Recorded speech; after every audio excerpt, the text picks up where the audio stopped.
Bom, então, gravação iniciada. Vou dar alguns avisos. Estão abertas as inscrições para minicursos presenciais no nosso evento, que vai acontecer agora no mês de maio.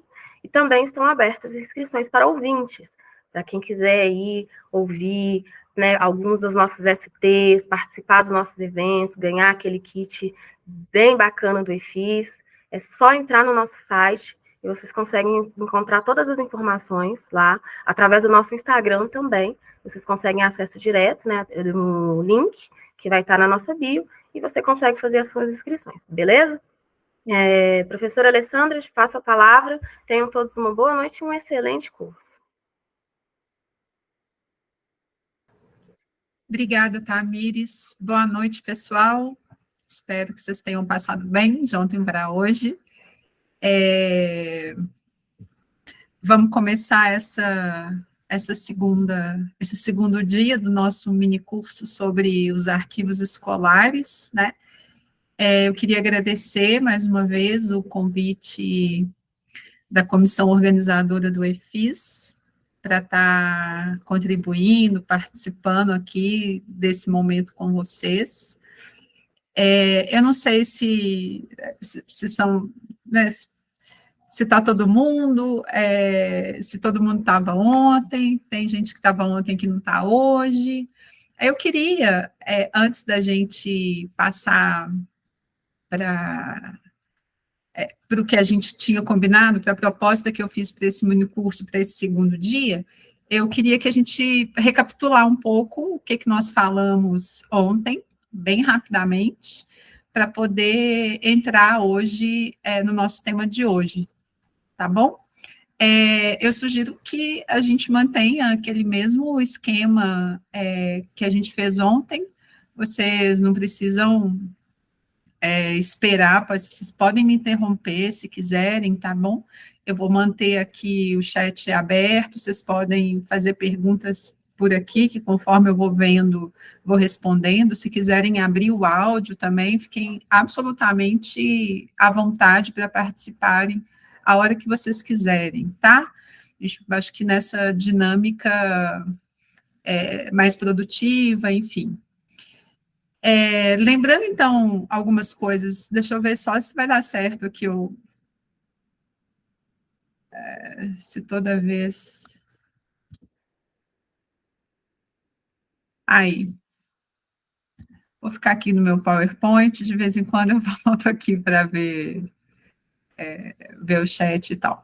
A proposta que a gente fez ontem, então, era que, desse mini curso, era para tratar, ontem, como tratamos, dos documentos, da cultura, um pouco da memória, que esses arquivos escolares guardam, né? Hoje a gente está no segundo dia, vamos lidar com as propostas de atividade, assim, mais concretas, mas ontem a gente estava falando, fazendo uma síntese aqui, do tipo de documentação que a gente encontra nos arquivos escolares. Eu falei da questão dos documentos ativos e semiativos, que são documentos que tratam da vida administrativa da escola, né? E tem uma legislação que obriga as instituições, né, quando demandadas, a apresentarem imediatamente os documentos que são demandados, que são da vida ou funcional, ou da vida funcional do trabalhador, ou da vida estudantil de um aluno. Então, essa legislação que vem desde os anos 90, né, com esse foco mais claro na responsabilidade das próprias escolas emitirem esses documentos, né, para os estudantes, histórico, matrícula, boletins. Esses documentos, eles têm tido nas instituições escolares uma organização mais efetiva, né, porque eles precisam, os funcionários precisam ter acesso, a secretaria precisa ter acesso rápido a esses documentos, né, para poder entregar a demanda, né. E tem também um conjunto de documentos inativos, que são aqueles documentos que não são, que não fazem parte ali do dia a dia administrativo, e que eles foram deixados de lado por até uma própria brecha da LDB, né, que resguardou o acesso à documentação a essa vida escolar do aluno, e não falou, não tratou da história pedagógica da instituição, né, não garantiu que essa história pedagógica fosse também preservada pela força da lei, né, ainda lá nos anos 90. Então, nem sempre, né, muito raramente, a gente encontra arquivos escolares que são organizados, que possuem instrumentos de consulta, né, desses documentos inativos, que são atas de reuniões, atas de exames finais, os relatórios, circulares, correspondências, convites, panfletos, normas e regulamentos, material administrativo e financeiro, material pedagógico diverso, como cadernos de professores, cadernos de alunos, provas, né? Os requerimentos de avaliações, de requerimento para fazer estágio, fotografia. Então, muitas vezes, esse acervo está lá num depósito parado, morto, como se diz, né, sem uso, e é um acervo que traz muita riqueza quando a gente pensa na pesquisa né, da história da educação, e quando a gente pensa nessas possibilidades pedagógicas para que a própria instituição, os próprios estudantes possam acessar esses documentos, que esses documentos sejam, inclusive, fontes da própria pesquisa deles sobre o lugar onde eles estudam, né? E aí a gente falou, eu trouxe 3 possibilidades do conceito de cultura escolar, né? Porque, embora seja um conceito que a gente trabalhe, fale muito sobre ele, assim, às vezes a gente não diz daquilo que a gente quer dizer, a gente não esclarece, não estabiliza o conceito com o qual a gente está falando. Né? Então, nós falamos de uma perspectiva funcionalista do conceito de cultura escolar, que é aquele que percebe a escola apenas como um veículo de transmissão de uma cultura maior, né? E que a escola caberia transmitir essa cultura para para os estudantes em formação, né? Não abre a possibilidade, nessa perspectiva mais funcionalista, de nenhuma autonomia, nem em relação a uma cultura que seria própria da escola, menos ainda uma cultura que seria própria daquela instituição escolar específica, né? É a escola apenas como um veículo de transmissão de cultura, né, onde as pessoas não são vistas como agentes que estão ali produzindo cultura. Né, uma perspectiva estruturalista que passa a ver a escola como um espaço de produção, de elaboração de uma cultura própria, escolar, né, mas que busca ver mais o que tem de estrutural, de comum entre as instituições escolares, né, e o que caberia dentro das normas, o que caberia dentro de uma questão normativa mesmo, a essa cultura cumprir, né? Então, uma perspectiva funcionalista que vê a cultura escolar como produzida fora da escola, a perspectiva estruturalista que consegue perceber que a escola produz uma cultura própria, mas que tende a ver essa cultura própria como estrutural dentro, né, dentro das instituições escolares, e a perspectiva interacionista, que é a que nos interessa mais quando a gente vai trabalhar com arquivo escolar, não só como professores mesmo, como quem está pensando a questão escolar, o ensino de história, que é uma perspectiva que a própria escola com as suas características inerentes que estão ali das suas relações, de quem faz parte dessa escola, da comunidade na qual ela está inserida, de como se dá a relação entre os atores que fazem parte dessa escola, de como esses atores se relacionam com o externo, né? Enfim, é uma perspectiva que vê na cultura, que vê na escola uma produtora de uma cultura que é específica, que é dela, que não é comparável à realidade de outras escolas, em outros contextos, em outros ambientes sociais, econômicos, com outros atores, enfim.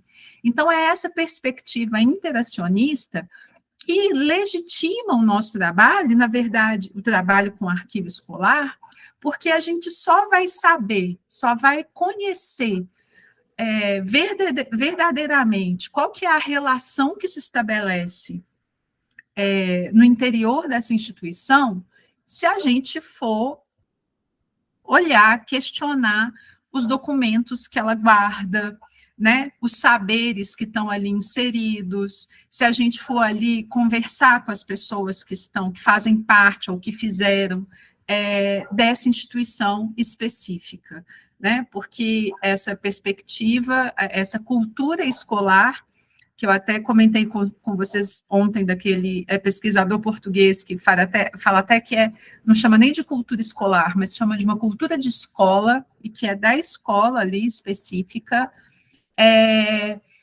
Essas relações vão se estabelecer, cada qual à sua maneira, e os arquivos escolares, eles podem nos ajudar a perceber como que essa cultura se dá, como que se dá essa relação daquela escola com a sua própria história, com a comunidade, com os saberes, entre si, entre estudantes, entre professores, como ela se organiza, né? E isso é o arquivo, é aqueles documentos que ela guarda, que vai nos responder, né? Se a gente quiser saber do passado, de como foi construída essa cultura ao longo do tempo nessa instituição.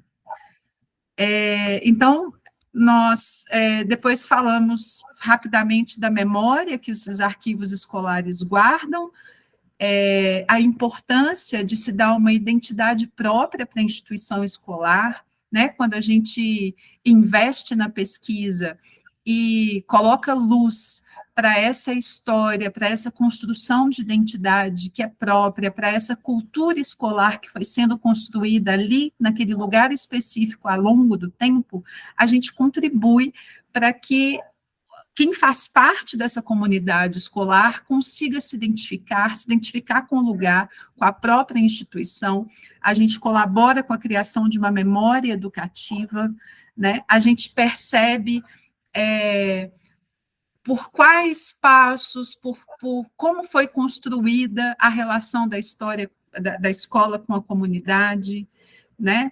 E o quanto que isso é importante quando a gente pensa esse lugar da escola como contribuindo para a formação de uma identidade própria, que é da escola e que é também dos sujeitos que fazem parte dessa instituição, né? Assim, que acaba tendo uma identidade social também, que é muito importante.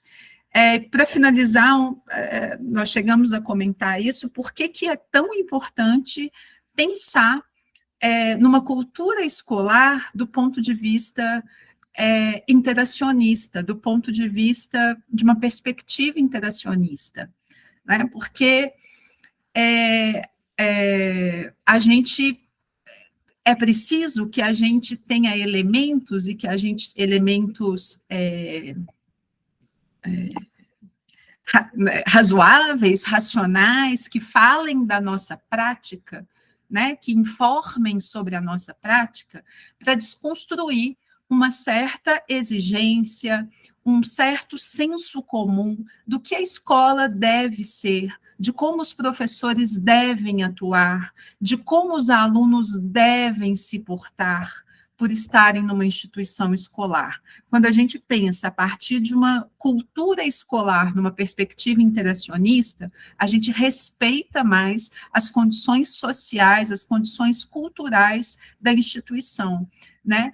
E a gente consegue filtrar do que vem de pressões externas, aquilo que funciona e que não funciona na nossa escola, né? Aquilo que funciona para mim como docente, mas não funciona para outro, né? Ou para os estudantes, né? Como é que eles vão construindo ali uma cultura que é própria deles e que é, por mais identidade geracional que exista, você tem elementos ali que são próprios das relações de comunidade, de solidariedade ou de violência, né, que são estabelecidas para tentar compreender essas relações a partir daquela própria instituição, né. Pensar, é importante que se pense essas coisas juntas, não é só para ficar claro, não é que isso significa que a ideia mais estrutural, que ela vai jogar no lixo e pronto, e não serve, né? Mas é como é que a gente enriquece muito mais uma perspectiva de compreensão da educação, do ensino, quando a gente consegue ver a escola a partir do que ela é, né? E não só dos discursos que vêm de fora, né? E a proposta hoje, então, sabendo que o que ampara, o que legitima o nosso trabalho junto aos arquivos escolares e outras variáveis também do nosso trabalho, é essa percepção da cultura escolar como algo que é específico de cada instituição, é que a proposta de hoje vem trazendo alguns limites e algumas possibilidades de atividades para a gente valorizar e tentar colaborar para a construção, para a crítica, né, dessa cultura escolar nessas instituições. A Mogarro, a Maria João Mogarro, que é uma pesquisadora portuguesa, que trabalha muito com a questão dos arquivos escolares em Portugal, tem uma série de artigos e publicações a esse respeito, tanto do ponto de vista teórico, mas também do ponto de vista das práticas que ela desenvolveu nessas instituições em Portugal. Ela coloca uma premissa, né, assim, que é o reunir, o organizar, o preservar e o divulgar esses documentos, as informações dos arquivos escolares, né? E ela diz assim, que é essa ideia que está aí nesse slide, que a organização do arquivo, prestem atenção, que a organização do arquivo é uma premissa para o desenvolvimento sustentável de projetos de pesquisa e atividades pedagógicas. Então, aparentemente, se a gente lê aqui do nosso ponto de vista, olha, se para eu fazer uma pesquisa no contexto, no arcabouço dessa instituição escolar, se para eu fazer uma atividade pedagógica sobre essa instituição, eu preciso ter como premissa que esse arquivo esteja organizado, talvez seja desmotivar demais a gente, como professores, para poder fazer esse trabalho, né? Porque esses arquivos, assim, ontem a gente falou mais sobre isso, assim, que aqueles documentos inativos, os arquivos, o chamado arquivo morto, muitas vezes eles se encontram nessas instituições escolares em lugares os mais insalubres possível, assim, amontoados, mal armazenados, em salas fechadas, sem ventilação, com presença de insetos. Então, aí como é que a gente faz? Aqui na nossa realidade brasileira, assim, a gente espera essa organização, espera a legislação, até estar arrumadinho, né, com as estantes deslizantes para a gente poder trabalhar, né? Mas eu quero chamar a atenção aqui para uma coisa. Na verdade, essa premissa dela é para o desenvolvimento sustentável desses projetos, né? Para quando a gente pensa em projetos de pesquisa, em atividades pedagógicas, é claro que para a gente sustentar elas ao longo do tempo, para que elas façam parte das propostas pedagógicas dos professores, né, incluindo até a presença desse arquivo escolar dentro, como um setor mesmo de cada escola, né, e não um anexozinho ali da secretaria, da seção de ensino, é preciso que ele esteja organizado. Mas isso não impede, e é isso que eu queria, que hoje a proposta é essa, assim, como é que a gente faz, mesmo nesse contexto, que é o das nossas escolas, onde esses documentos não estão organizados, o que a gente pode fazer com o que a gente achar? Né? Ontem eu falei um pouco do exemplo, assim, no caso de pesquisa,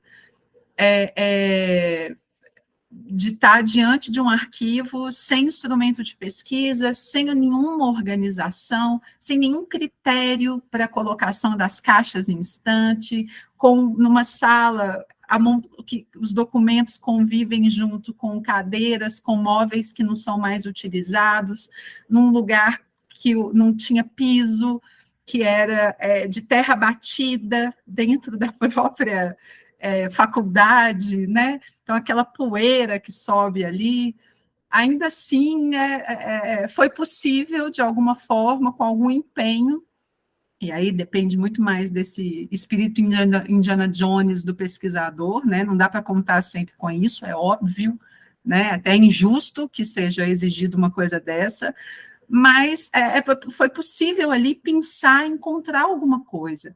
E nesse pensar, encontrar alguma coisa, o que a gente pode pensar, e aí não para pesquisa, mas pensar para atividades, propostas pedagógicas que a gente venha a fazer, né? Quando a Maria João Mogarro fala dessa premissa, de ter um arquivo organizado para poder tanto pesquisar quanto fazer as atividades pedagógicas, ela está falando de um lugar, de uma instituição que tem um espaço físico próprio para esses documentos, né? Que tem um mobiliário adequado, que tem equipamentos adequados, né?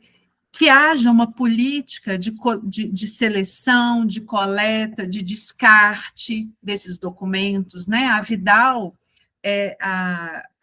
ela até fala, que a pesquisadora brasileira também, quem já leu mais sobre arquivo escolar deve conhecer, que ela também fala de como mudar a perspectiva de um arquivo morto para um arquivo permanente, né? Um arquivo que está ali desorganizado, que está ali inativo, para um arquivo que seja faça parte de um arquivo permanente, que já numa perspectiva de que a preservação desses documentos é necessária para a prática da pesquisa, é necessária também, por que não, para a prática de atividades pedagógicas dentro dessa escola, né? O tratamento e o processamento técnico do acervo, né? Porque essa é uma demanda constante, os arquivos eles não param de receber documentos, né?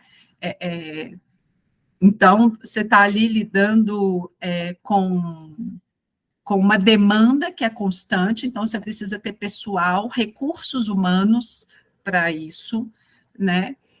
A elaboração desses instrumentos de referência, de pesquisa, que são os catálogos, os inventários, para o pesquisador chegar e saber, olha, o que tem aqui, né? O que eu posso ver aqui? A definição das condições de acesso ao acervo, quem é que pode acessar? É para um consulente externo, é para o público interno, né? E as ações educativas, científicas, de divulgação desse acervo, né? Só que, como eu disse antes, se a gente for esperar esse mundo ideal para conseguir fazer alguma coisa, para conseguir propor tanto pesquisa quanto atividades pedagógicas, acho que muito pouco a gente conseguiria, né? Assim, então, a proposta é pensar em duas vias, assim, que é pensar, apesar de, apesar de não estar organizado, né? O que é que se pode fazer? Né, a partir daquele acervo que a gente constata que tem ali, daquela riqueza, daquela massa documental que tem ali. E pensar por um outro lado também, que é, quando eu, num esforço, como eu disse, que é individual, que é, no caso aqui das atividades, que é do pesquisador ou que é do professor, quando eu consigo pensar naquela confusão de documentos, alguma coisa que seja significativa, e que, na verdade, não é que a coisa é significativa, é transformá-la em significativa, né? E mostrar para a minha comunidade que olha aqui isso aqui, olha esse documento aqui, olha essa ata de fundação da nossa escola aqui, olha que documento importante, né? Quando eu consigo fazer isso e mostrar para a própria comunidade escolar, seja por meio da pesquisa, seja por meio de atividades pedagógicas, eu consigo chamar atenção para a necessidade de dar, de tratar com mais carinho, digamos assim, aquele acervo ali. Né? Eu chamo a atenção da minha comunidade, da minha escola, para o fato de que ali existe uma memória institucional, uma memória que pode ser, como a gente viu antes, importantíssima para a construção das identidades dos sujeitos que atuaram e atuam ali. Né? Então, é um círculo, eu vou mostrar para vocês no próximo slide, sem... eu coloquei essa frase da Marilena Leite aí, que esse é um desafio, que é um desafio quase que acena como caótico. O colocou, na maioria das vezes, ela não vai estar da história da educação, do pesquisador da história das instituições escolares, assim como é um desafio que acena como caótico para o professor que vai se meter a trabalhar com alguma coisa ali, né? Peraí. Quando eu falo de caótico, eu estou falando um pouco disso aqui, ó. E olha que esse nem está tão caótico assim. Esse aí era, né? Não está mais desse jeito aí, mas era o acervo, o arquivo morto do Centro Pedagógico da UFMG, em caixas espalhadas, amontoadas, caixas que estão junto aqui a outro equipamento, que é de lixo eletrônico, assim como eu dei o exemplo ontem desses documentos que muitas vezes disputam lugar com outras coisas mortas, digamos assim, da escola, né? Esse é um exemplo, é como estava antes no centro pedagógico, mas a gente tem lugares onde está muito pior, né? Não é raro a gente ver nas escolas, em várias escolas públicas, vou falar da minha realidade aqui, municipais ou estaduais aqui de Belo Horizonte, arquivos que estão, arquivos não, documentos que são depositados nos espaços mais estranhos possíveis, assim, né? Até em não, forro de telhado, né? Vai encaixando ali uns pacotes amarrados dos documentos, enfim. Então, por isso achei aquela frase interessante, que, olha, é um desafio, né? Para estar disposto a entrar num negócio que é do caótico. Mas é possível tirar alguma coisa dali, e é possível que aceitar esse desafio seja uma contribuição para que essa situação mude, né? Peraí, deixa eu voltar aqui. Esse daí, depois, quando foi melhorando, está nas caixas. Percebam aí que você já tem as caixas um pouco, algumas identificadas, né? Ainda sem instrumentos de pesquisa, mas depois eu vou mostrar para vocês amanhã, no caso, fotografias de como está esse arquivo hoje, muito melhor do que isso aí que a gente está vendo. Então, olha só, eu fiz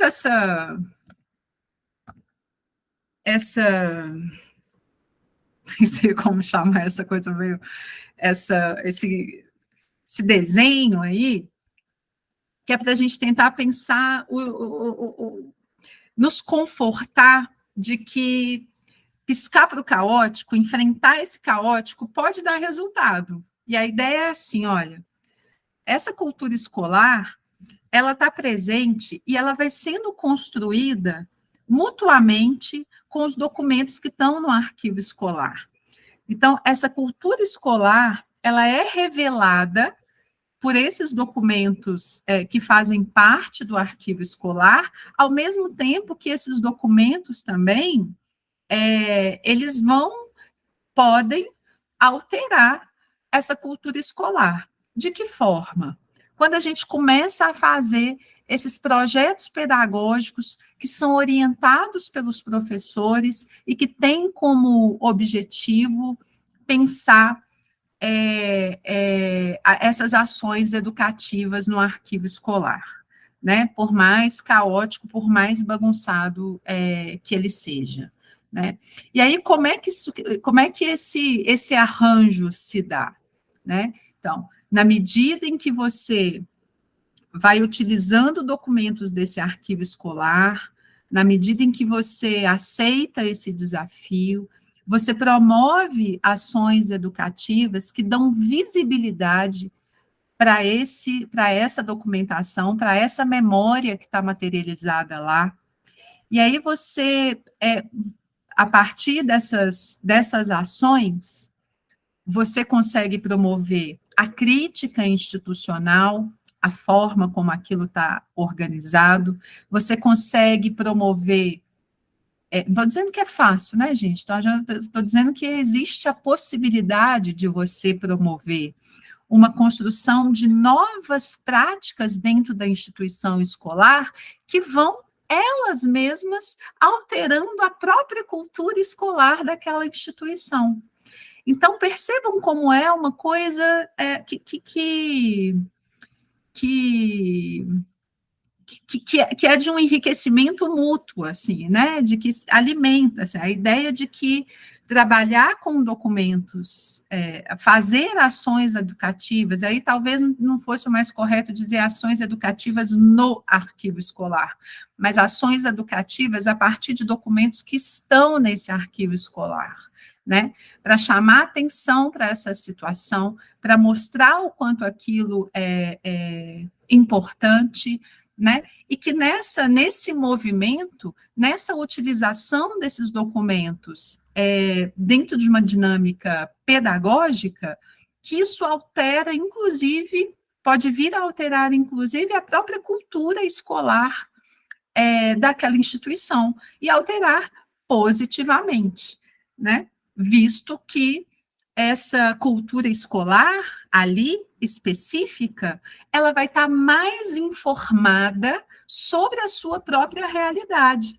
Ela vai estar mais informada sobre o que mudou, o que permaneceu em relação ao seu passado, né? Ela vai estar mais informada sobre as razões dos problemas que ela enfrenta, né? Do enfim. Eu estou aqui numa perspectiva bem otimista, que é para incentivar vocês a levar adiante essa ideia. Mas, enfim, vamos ver, então, como é que uma primeira possibilidade da gente pensar isso aí, pensando, em primeiro lugar, sobre a educação patrimonial, das possibilidades de trabalhos de atividades pedagógicas dentro da educação patrimonial. Antes de voltar aqui, antes de começar nessa parte aqui, eu vou voltar aqui, vou dar uma paradinha perguntar para vocês, até aqui, tá tranquilo? Vocês têm algum comentário? Vocês estão achando que eu estou viajando, a louca do arquivo? E que isso não está doido em enfurnar lá nessa coisa caótica que é o arquivo? Algum comentário?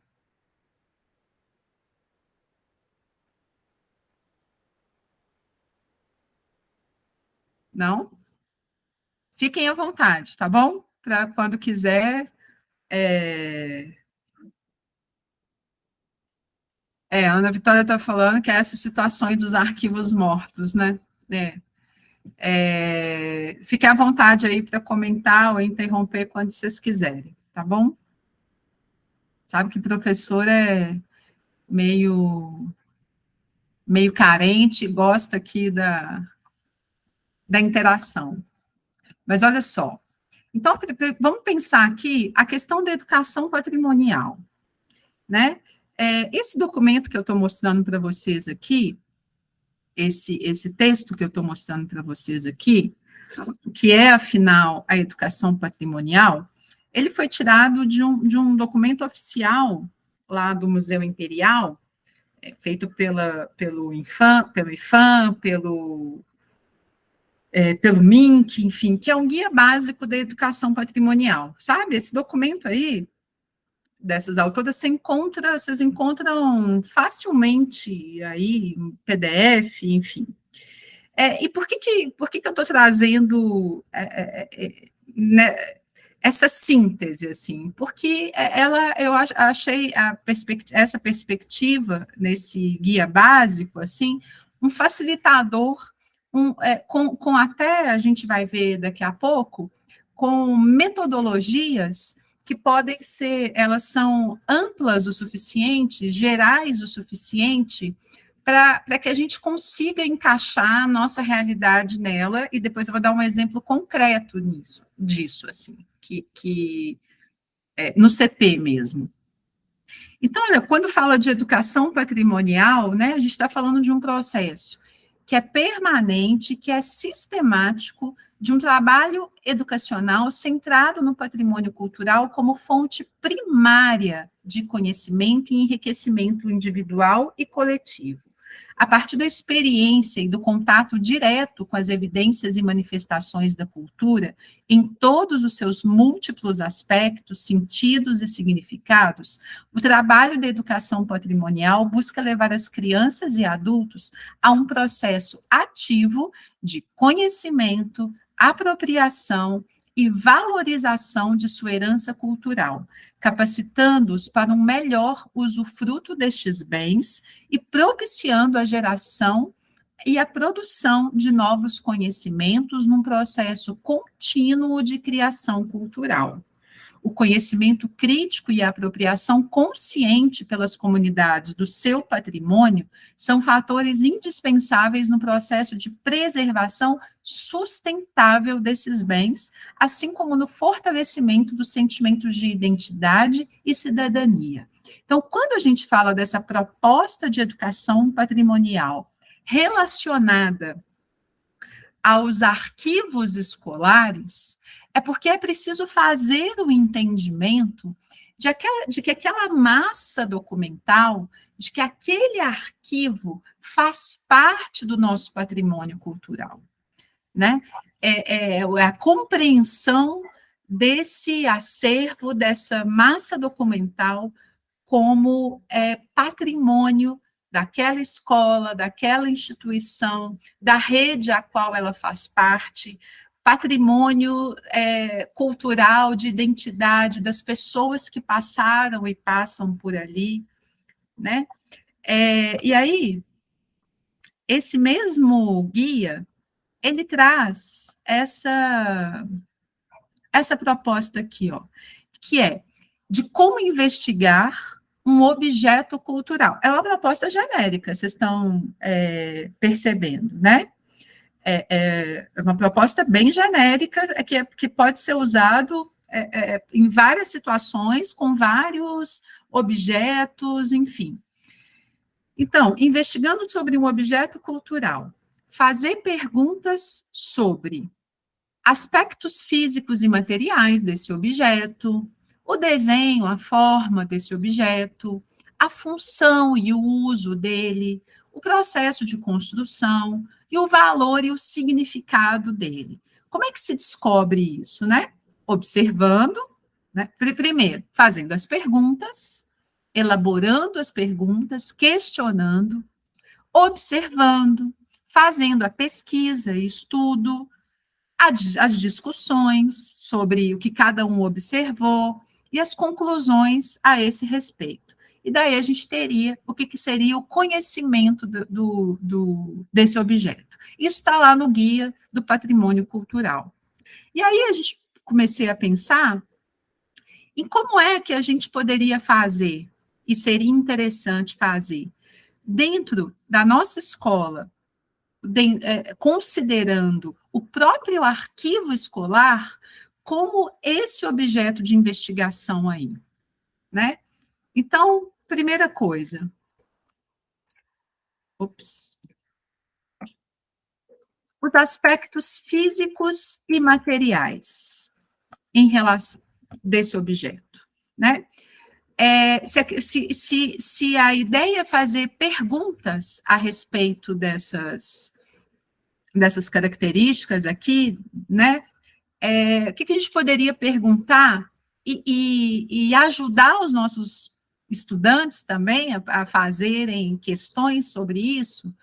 A gente perguntaria quais são os aspectos físicos e materiais do arquivo da sua escola, né? Existe um arquivo? Para começar, né? Onde que os documentos da escola, administrativos, são guardados, né? Com essa pergunta, a expectativa é que os estudantes sejam instigados a observar o espaço físico do arquivo, se é que ele existe como arquivo, do depósito, né? Que ele possa manusear alguns documentos, que ele possa observar a disposição, a organização deles, seja no arquivo, seja no depósito. Olha só, a proposta aqui é fazer com que os estudantes conheçam onde é que estão os documentos que guardam a história da sua escola. Né? Não quando eu estava falando lá do professor que para fazer a atividade, né, para os seus alunos com o documento, não é o professor que vai lá pegar o documento e levar para a sala de aula. Né? A proposta é fazer com que os estudantes conheçam um lugar ou um local que, aposto para vocês, muitos dos professores deles não conhecem, né? Muita gente que trabalha ali naquele lugar não conhece, né? Eles vão olhar, verificar a ação do tempo sobre esses documentos, quais os procedimentos que foram, se é que foram utilizados para sua preservação, né? Às vezes, se não é possível, dependendo da estrutura de cada escola, levar os estudantes fisicamente a esses locais, é possível tirar foto e é possível fazer essa análise dos aspectos físicos e materiais dos documentos da sua própria escola via fotos que vocês podem tirar desses espaços, né? E levar para a sala de aula e discutir esses mesmos aspectos aqui, se não for possível ir pessoalmente nesses lugares, tirar fotos e levar isso para ser analisado em sala de aula. Né? Então, considerando essa metodologia, considerando esse esqueminha aí que o guia para a educação patrimonial traz, esse seria o primeiro aspecto se a gente considerasse o arquivo ou o depósito como objeto de investigação. Porque, olha, a ideia é, independentemente se essa massa documental ela está organizada no arquivo ou ela está entulhada lá junto com o lixo eletrônico da escola, se ela está entulhada lá num banheiro desativado, ela é patrimônio seu, ela é patrimônio daquela escola, né? Ela precisa ser vista dessa forma. Ela não é patrimônio só depois que ela que esse arquivo está organizado, né? é preciso ter essa percepção, a sensibilidade de que aquilo ali, de alguma forma, está contando a história da escola, e isso é meu patrimônio, é preciso cuidar dele, né? Então, essa é a primeira... Então, enfatizar os aspectos físicos e materiais seria essa primeira ação, a partir dessa pergunta sobre quais são esses aspectos no arquivo, no depósito de documentos, no arquivo morto da sua escola, né? A segunda coisa é a função, eu tirei aqui desenho forma, porque no caso do arquivo, pode não fazer tanto sentido, mas, por exemplo, a função e o uso. Que tipo de pergunta, que tipo de questionamento a gente pode fazer? Com quais objetivos esses documentos eram utilizados antigamente? Que seria a função original, né, do documento, que traz essa dimensão do passado.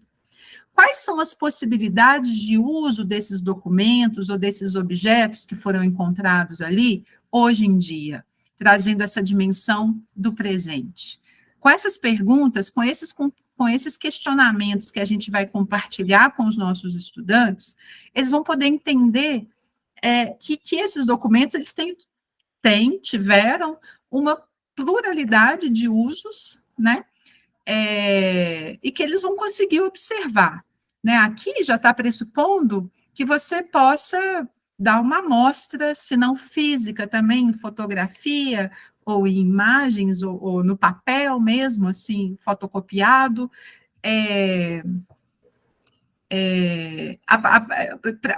para que esses estudantes tenham a oportunidade de observar que tipo de documento é esse, né?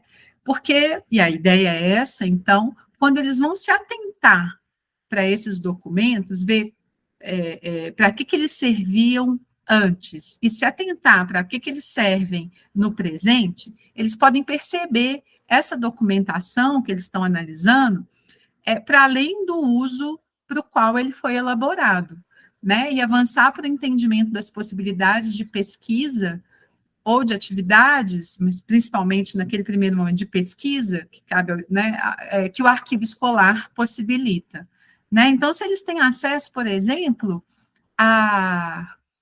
um exemplo que eu dei ontem também, a um diário. Hoje, muitos diários, a maioria dos diários são eletrônicos, né? Mas você tem aquele diário de papel que abre as faltas, né? Que, em muitas escolas eles têm um formato até grande, outros têm um formato pequeno. Que tipo de informação que um diário que o professor usa ali cotidianamente, que tipo de informação que ele traz do passado? As matérias lecionadas, né? O nome do professor, quem era o professor que lecionava essa matéria. Então, você tem a função, qual função que ele cumpria no passado?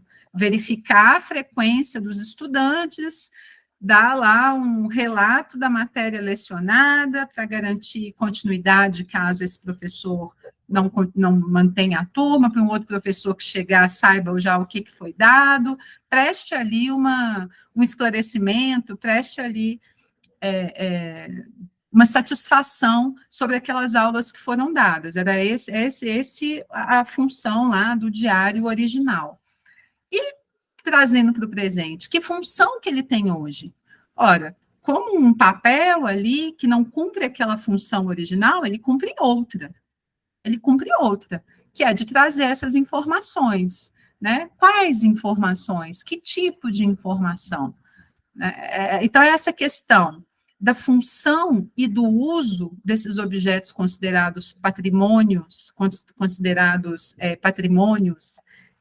que fazem parte dessa proposta de educação patrimonial, é possível perceber esses usos, não apenas essa função, não apenas no passado, mas trazer também a discussão para que eles servem hoje. Porque se hoje em dia, por exemplo, os diários já não são mais assim, eletrônico e tal, isso aqui pode jogar no lixo? Por que isso aqui não pode jogar no lixo? É nesse sentido, né? Depois, a construção e o processo. como é que esses documentos foram parar nesse arquivo? Ou como é que esses documentos foram parar nesse depósito? Por que eles estão ali e não em outro lugar? Né? Isso é interessante porque os estudantes podem começar a criar hipóteses sobre o processo de preservação ou não desses documentos ao longo do tempo, né? E perceber, inclusive, isso é necessário que o professor vá trazendo essa discussão também sobre essa seletividade do que é guardado, né? O que eu guardo, o que eu descarto, por que eu guardo algumas coisas e não guardo outras? Será que tem um critério? Será que tem um interesse?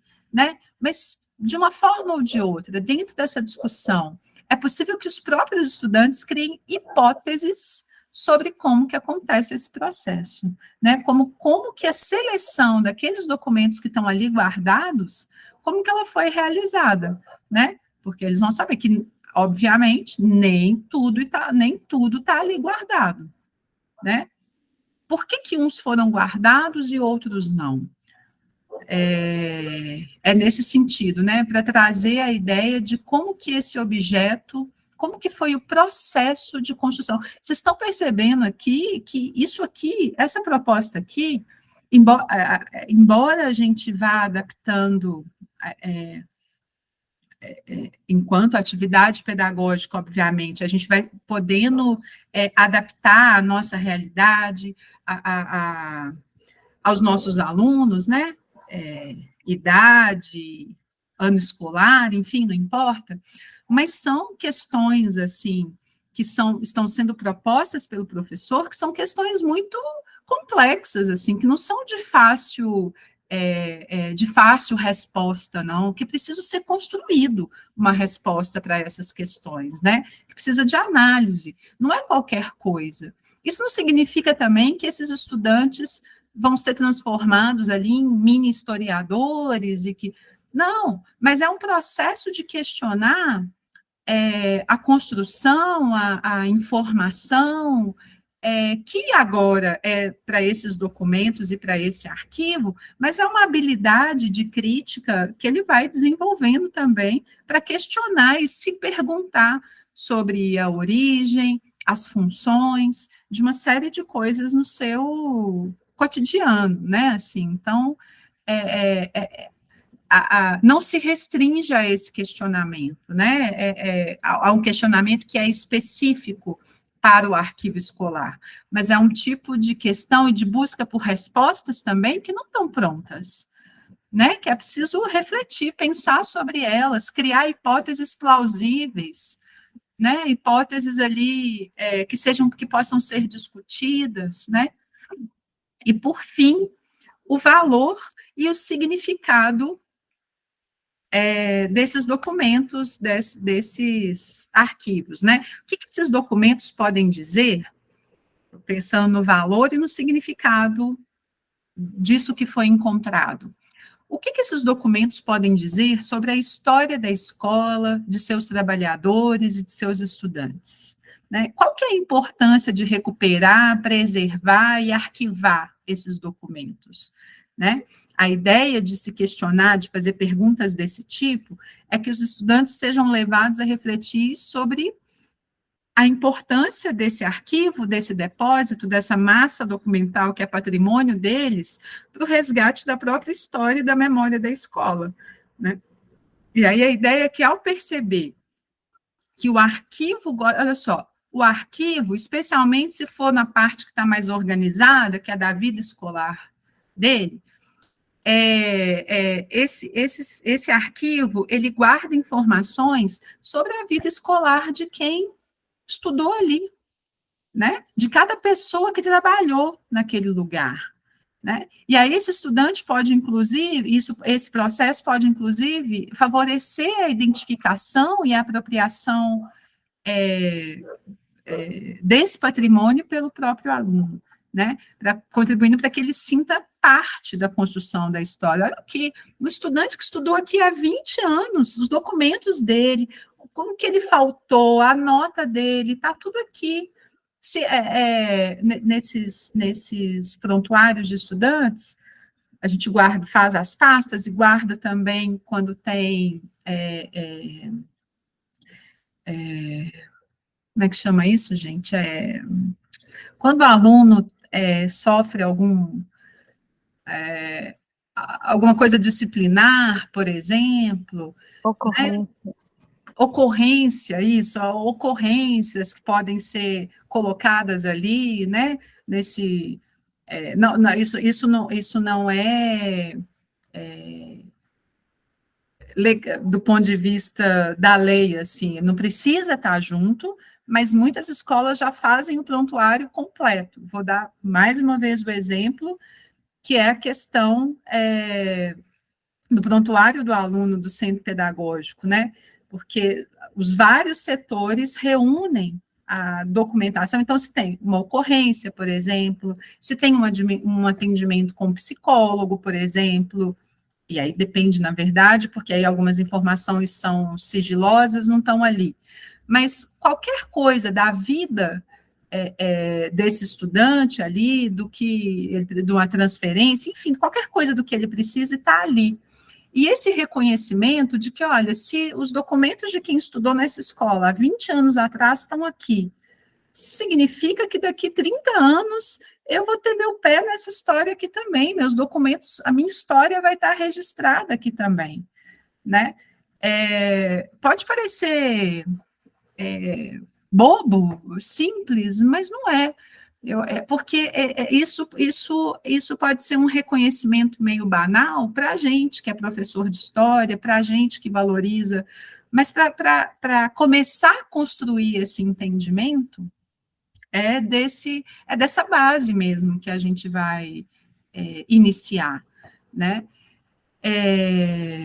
E aí perceber, por fim, né, que a partir dessas perguntas aí, que esses documentos, eles podem dizer, para além da vida de cada estudante, de cada trabalhador ali daquela escola, ele pode dizer também, trazer informações variadas sobre a própria história da escola, as atas de fundação, atas de reunião, eventos que aconteceram nessa escola, né, e que são importantes preservar para que seja possível produzir novos conhecimentos a respeito dessas informações, né?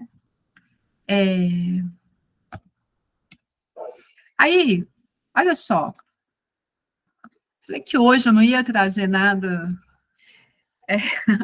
do CP, mas eu botei umas fotos aqui para ilustrar uma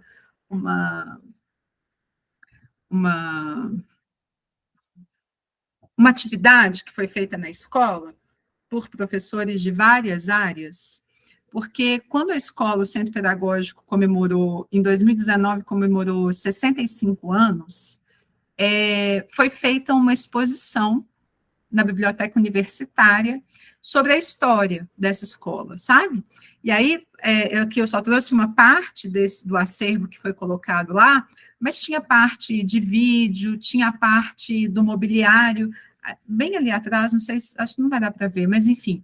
Então, tinha essa exposição, ela foi realizada com vários setores, assim, setorizada, a gente tentou reconstituir a parte do mobiliário, com um quadro grande da primeira diretora, que foi preservado, só que para fazer, e com os documentos escritos que foram possíveis de serem recuperados, porque eles não estavam organizados, né? Que foram possíveis de serem recuperados, não só no arquivo, ainda desorganizado, mas também reunido com vários, no CP a gente chama de núcleos de ensino, sabe?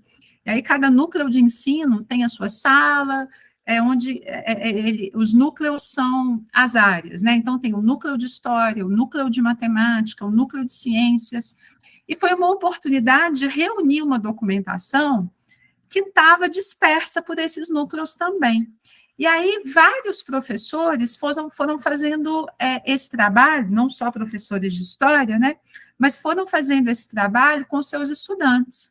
Muitos professores fotografavam aulas que davam no passado e foram levando para trabalhar com essa documentação em sala de aula, para mostrar como é que era, como é que não era e tal. Só para dizer que o resultado disso, dentro dessa exposição, lá no fundo é o que essa menina na primeira foto está vendo mais de perto, vocês estão vendo que é uma rede, com vários, tem fotografias antigas, trabalhos escolares, e aqui na segunda foto é possível ver de longe, ver essa rede em perspectiva aí, né, mais de longe. Vocês podem ver, essa rede, ela forma uma linha do tempo, assim, com várias fotografias, trabalhos de alunos que foram sendo realizados ao longo do tempo. Né? Aqui nessa vitrine dá para ver, por exemplo, agendas, né, que sempre foram usadas pelos estudantes e agendas que são fornecidas pela própria escola. Numa outra vitrine foram recuperadas as carteirinhas que os estudantes, na década de 60, 70, usavam para poder entrar na escola. Enfim, para dizer que essa exposição ela contribuiu para dar visibilidade a essa história da instituição, né? Visibilidade por causa de uma data comemorativa, onde isso foi recuperado, né? Mas para marcar esses 65 anos, mas que pode ser também, pode ser em momentos comemorativos, mas pode ser também como resultado de alguma coisa menor, né? Na aula de ciências, como é que, quais foram os professores, ou o que é que se aprendia, era do mesmo jeito, enfim, é uma série de possibilidades de exposição de documentos setorizados, temáticos, dependendo da situação, do nível de caótico ou não, que é o da sua instituição, né? Isso aqui, essa exposição que eu estou mostrando para vocês, que foi feita em 2019, para marcar esses 65 anos do CP, ela teve um lado muito positivo, que foi o engajamento de professores, não necessariamente de histórias, que vasculharam lá, especialmente os professores mais antigos na escola, que vasculharam lá suas caixas e encontraram um monte de coisas, e a gente acabou reunindo isso que foi encontrado na oportunidade da organização dessa exposição, a gente acabou conseguindo reunir tudo isso para colocar no arquivo. Agora, isso não significa também que a gente tenha conseguido criar condições para que essa organização tenha sido realizada. Mas, pelo menos, houve uma sensibilização da comunidade para a importância desses documentos, né? Então, até alguns professores, assim, com cadernos antigos, essa coisa de preparar a aula em caderno, né? Que receberam esses cadernos de professores que se aposentaram, e aí com a preocupação, olha, mas eu guardo isso aqui há tanto tempo, mas onde vocês vão guardar? Aqui tem lugar para guardar, mas onde que isso aqui vai ficar agora? Porque, a princípio, estava nessas salas dos núcleos, e a proposta era que a gente conseguisse reunir isso para ficar no arquivo, né? Numa das salas do arquivo, que é essa do arquivo morto, digamos assim, que, como eu disse, não resultou na organização, mas pelo menos resultou numa sensibilização para a existência desses documentos, né? Ainda, trazendo como possibilidade de educação patrimonial lá do guia que foi proposto, é a ideia que é trabalhada muito da educação patrimonial, que é a de ambiente histórico, dessa ambiência histórica, né? E isso a gente pode pensar, vamos ver primeiro aí o que esse guia traz a esse respeito. Olha só, o que é o meio ambiente histórico? É o espaço criado e transformado pela atividade humana ao longo do tempo e da história. Pode ser um pequeno núcleo habitacional, uma cidade, uma área rural, até mesmo uma paisagem natural, rios e florestas, zonas de alagados ou desertos, zonas de alagados ou desertos já sofreram, na maioria dos casos, o impacto da ação humana. Daí o meio ambiente histórico. Algumas áreas foram ocupadas no passado, em tempos pré-históricos ou há séculos atrás, e hoje não apresentam sinais de ocupação visíveis, o que abre o campo para o trabalho dos arqueólogos. O meio ambiente histórico, isso é o que a gente, essa primeira definição é o mais... o que a gente mais está acostumado a trabalhar, né, quando fala de meio ambiente histórico, que essa questão é o espaço mesmo de trabalho ali da arqueologia. Mas o meio ambiente histórico, ele está em toda parte, em torno de nós. O que pode variar é a extensão e o modo em que ele pode ser identificado no meio ambiente do presente em que vivemos. Os monumentos e sítios identificados são fragmentos do cenário do passado, elementos de uma paisagem que sofreu modificação ao longo do tempo e funcionam como chaves para a reconstituição das sucessivas camadas da ocupação humana e dos remanescentes que chegaram até nós. O meio ambiente histórico é dinâmico e continua a mudar no presente. O conceito de mudança e continuidade é essencial para a compreensão do patrimônio cultural como um dos conceitos básicos a serem trabalhados no processo da educação patrimonial. Qual que é a ideia aqui? É justamente trabalhar a escola como esse meio ambiente histórico. E aí fazer da própria escola, desse lugar, esse meio ambiente que vai ser questionado. Essa tabela que eu estou apresentando aqui para vocês, ela foi tirada do próprio guia. E olha como ela traz uma proposta interessante. Mais uma vez, é uma proposta genérica, que pode ser adaptada para as mais diferentes realidades, que pode, às vezes, nem ser adaptada, mas que pode inspirar a gente a pensar num outro caminho. Daqui a pouco eu vou mostrar para vocês um caminho que eu segui lá no CP, que faz parte de uma das propostas que eu vou mostrar amanhã, mas eu resolvi adiantar ela aqui como um exemplo disso aqui, que é da transformação da escola como um meio ambiente histórico. Então, a análise desse lugar, a análise desse meio ambiente, que é a escola, desse meio ambiente histórico, que é a escola no presente. Como que é esse lugar hoje? Né? Essas são as problematizações, as interrogações que a gente vai levar e vai trabalhar com os estudantes. Como que era esse lugar no passado? Que elementos do passado podemos ver hoje? Isso, quando a gente trabalha do ponto de vista das escolas, né, pode ser mais ou menos eficiente, dependendo se a sua escola é mais ou menos nova, enfim.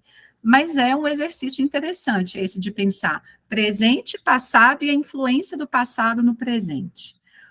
Outra questão, por que esse lugar é assim hoje e como que ele se diferencia ou se assemelha com outros lugares? Então, por que uma escola é desse jeito aqui hoje e como é que ela se diferencia ou se assemelha com escolas de outros lugares, né? Por que esse lugar era desse modo aqui no passado? E como e por que ele se diferenciava ou se assemelhava a outros no passado, né? Que influência que esses elementos tiveram sobre esse lugar e como essa influência se diferencia ou se assemelha do que aconteceu em outros lugares. Então, tem aspectos aqui da minha escola que hoje eu consigo, que são visíveis aos olhos, que me revelam alguma coisa do passado, né? E se isso me revela aqui dessa forma, sobre o passado, será que eu consigo pensar, e aí já é um passo adiante, né? Em comparação com outras escolas, por que que isso não está presente lá? Mais uma vez, né? Não são questões de fácil reflexão, ou pensar que de fácil respostas para isso, né? Mas são formas de instigar, né? E aí a gente vai medindo até onde a gente consegue ir, até onde nossos estudantes conseguem ir ou não. Isso aqui não é uma receita de bolo, né? São coisas para nos inspirar ou para a gente trazer como referência. Outra, de que maneira esse lugar se relaciona com outros lugares do seu entorno? De que maneira esse lugar estava relacionado com outros lugares? De que modo as relações existentes no passado influenciaram esse lugar e o modo em que ele se relaciona hoje com outros lugares, né? Essa questão, quando a gente traz da relação da escola com a sua comunidade, com o seu bairro, né? Com outros bairros. No caso do centro pedagógico, a gente tem uma entrada que é por sorteio, a gente recebe estudantes da cidade inteira, às vezes até da região metropolitana. E a nossa comunidade, já que o centro pedagógico fica dentro do campus, né, a nossa comunidade é a comunidade do campus. Então, como é que existe, seria um questionamento possível, como que esse lugar aqui se relaciona hoje, se relacionava antes com outros, né, aqui dentro desse campus, né, enfim, como que esse lugar está mudado e por quê, se a gente for pensar no presente? Que mudanças que aconteceram nesse lugar ao longo do tempo e por quê? Como que as mudanças ocorridas estão refletidas hoje nesse lugar? Aquilo que aconteceu está visível hoje? Aquilo que mudou está visível? Está deteriorado? Já não faz mais sentido? Já não tem mais sentido de ter? Né? Como que seria viver nesse lugar hoje? Ou como seria como que é viver ou estudar nesse lugar hoje? Como que seria viver nesse lugar ou estudar nesse lugar no passado? Como que o passado influencia o modo e a experiência de estudar, de estar nesse lugar hoje? Então, essas questões, elas podem inspirar a gente a trabalhar a escola como um meio ambiente histórico. E aí, eu trouxe aqui para vocês, amanhã vou falar mais disso, dessa proposta que foi feita, que nessa coisa de pensar documento, vamos pegar o que nós vamos achar aqui ali sobre a escola, né? Uma das possibilidades do trabalho que eu realizei com os meus alunos foi com a planta da escola, sabe? Ela existe lá uma escola, a gente não tem a planta original da escola, mas a gente tem fotocópias, facsímiles dessa planta, e eu reduzi de tamanho e usei, fiz a cópia para os meus estudantes, né? E é interessante, mas ela não é de muito fácil leitura, né? Eles se dedicaram ali, porque aí tem as legendas, e foi preciso uma dedicação ali para entender, reconhecer a própria escola nessa planta, né? Só para situarem vocês, nesse caso aqui se trata de uma planta de 1972, que foi quando o centro pedagógico está nesse lugar que ele está atualmente. E aí o interessante, porque para além da questão do espaço que está mostrado aqui na própria planta, é a questão dessa legenda, que eu nem estou fazendo questão de mostrar para vocês, porque esses detalhezinhos muito pequenos. Mas o que é interessante observar, que faz parte da própria planta, é essa legenda aqui. E aí, olha só, então tem identificar a planta 3, bloco 2, fala, tem as salas de aula, sala de observações. Depois eu conto para vocês o que é isso. porque os estudantes também, hoje em dia, isso aqui foi antes da pandemia, isso aqui foi 2018, essa atividade. Sala de observações, o que é isso? Laboratório de ciências existe até hoje, o setor de compras e contabilidade, mas que não está no mesmo lugar até hoje, almoxarifado, depósito, circulações externas, escadas, aí depois vem no bloco 3, subestação, audiovisual, instalação sanitária feminina, IS feminina, professora, o que é isso, IS feminino? Cantina, o vestiário, clínica odontológica, recepção, raio-x, laboratório, material de uso, IS masculino, hall de entrada, escada principal, depois no bloco 4, mais salas de aulas, instalações sanitárias, as salas de observação, depósitos, enfermaria, sala de recuperação, circulações externas, escadas laterais, as oficinas, escadas para as quadras e as escadas laterais. Isso aqui é interessante, porque eu poderia dar vários exemplos aqui de situações, né, que chamaram a atenção dos estudantes e que são coisas também muito específicas do centro pedagógico, por ser um colégio de aplicação, são essas salas de observações, sabe? Porque, especialmente no primeiro andar da escola, você tem uma sala, você tem uma espécie de corredor, a gente chama de câmara, que eram antigamente as câmaras de observação, que os estudantes, estagiários, os professores em formação faziam das aulas que estavam acontecendo na sala ao lado. Então, você tinha uma câmara com aqueles vidros, que eu não esqueci o nome agora, mas aqueles vidros tipo de delegado, a gente vê em filme, que você consegue ver, mas você não consegue ser visto, né? E aí, os estudantes da graduação, os professores que estavam em formação, podiam se sentar virados para um lado ou para o outro, para assistir uma aula ou outra, sem serem vistos, né? Porque a ideia era que essa formação docente, ela acontecia como se fosse um laboratório. Eles estavam ali observando aquela aula, aquele ofício ali de ser professor, como se eles estivessem no laboratório. Não havia essa ideia do estagiário ou dessa formação docente que acompanha ali o professor, né? Então, por isso essas salas de observação, e aí contando isso, e indo lá e vendo, porque hoje essas câmaras, elas ainda existem, só que, assim, esses vidros foram pintados e elas se transformaram em pequenas salinhas, assim. Inclusive, 2 dessas salinhas, que não tem ventilação, mas que a gente conta ali com uma ventilação mecânica ali para poder dar conta, inclusive 2 dessas salinhas, que eram antigamente salas de observação, que estão os arquivos do CP hoje, né? Não comporta tudo em uma está mais organizada, a parte com mesinha, que você pode consultar, ver os documentos, e a outra câmara, a antiga sala de observação, é a sala, o arquivo dos documentos que ainda precisam ser organizados, né? Deixa eu passar. Aí, imagina, clínica odontológica, né, dentro da escola, era o fato do CP ser essa escola dentro da universidade, o que isso proporcionava, né, enfim, das parcerias.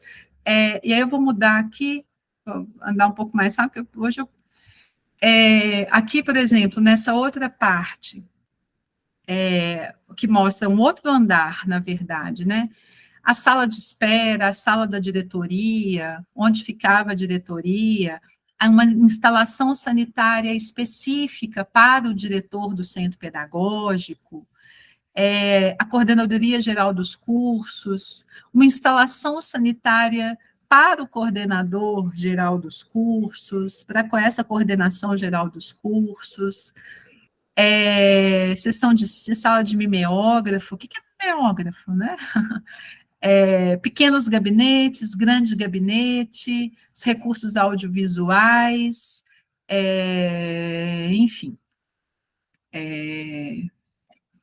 Aí,